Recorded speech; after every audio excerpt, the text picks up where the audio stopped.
ஸ்டாலின் அவர்கள் முக்கிய அறிவுரை.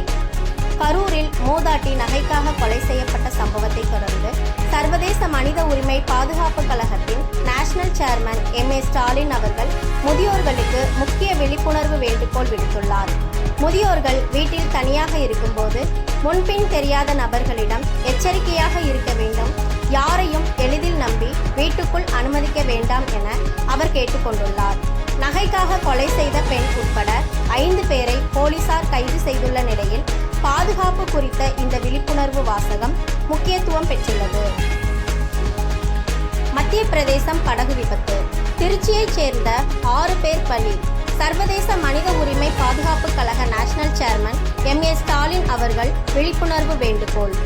மத்திய பிரதேசம் வர்கி அணையில் ஏற்பட்ட படகு விபத்தில் திருச்சியை சேர்ந்த ஒரே குடும்பத்தை சேர்ந்த 6 பேர் உயிரிழந்த சம்பவம் பெரும் சோகத்தை ஏற்படுத்தியுள்ளது.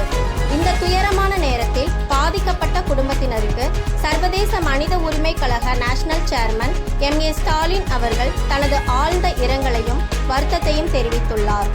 மேலும் அவர் விடுத்துள்ள விழிப்புணர்வு செய்தியில், தற்போது கோடை விடுமுறை காலம் என்பதால் மாணவர்கள் மற்றும் பெற்றோர்கள் சுற்றுலா தலங்களுக்கு செல்லும் போது பாதுகாப்பு விதிமுறைகளை முறையாக பின்பற்றி எச்சரிக்கையுடன் இருக்க வேண்டும்.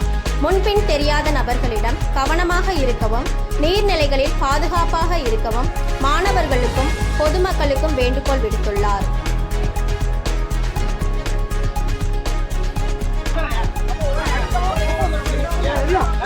பயணி மீது தாக்குதல். அரசு பேருந்து ஊழியர்களுக்கு சர்வதேச மனித உரிமை பாதுகாப்பு கழகம் கண்டனம். கரூர் கோவை சாலையில் தரம் குறைந்த ஹோட்டலில் பேருந்தை நிறுத்தியதை தட்டி கேட்ட பயணி தாக்கப்பட்ட சம்பவம் அதிர்ச்சியை ஏற்படுத்தியுள்ளது. இதற்கு சர்வதேச மனித உரிமை பாதுகாப்பு கழக நேஷனல் சேர்மன் ஸ்டாலின் அவர்கள் கடும் கண்டனம் தெரிவித்துள்ளார். எந்த சூழலிலும் சக மனிதனை தாக்குவது அடிப்படை உரிமை மீறல் என்று குறிப்பிட்ட அவர், அராஜகத்தில் ஈடுபட்ட ஊழியர்கள் மீது அரசு உடனடி நடவடிக்கை எடுக்க வேண்டும் என வலியுறுத்தியுள்ளார்.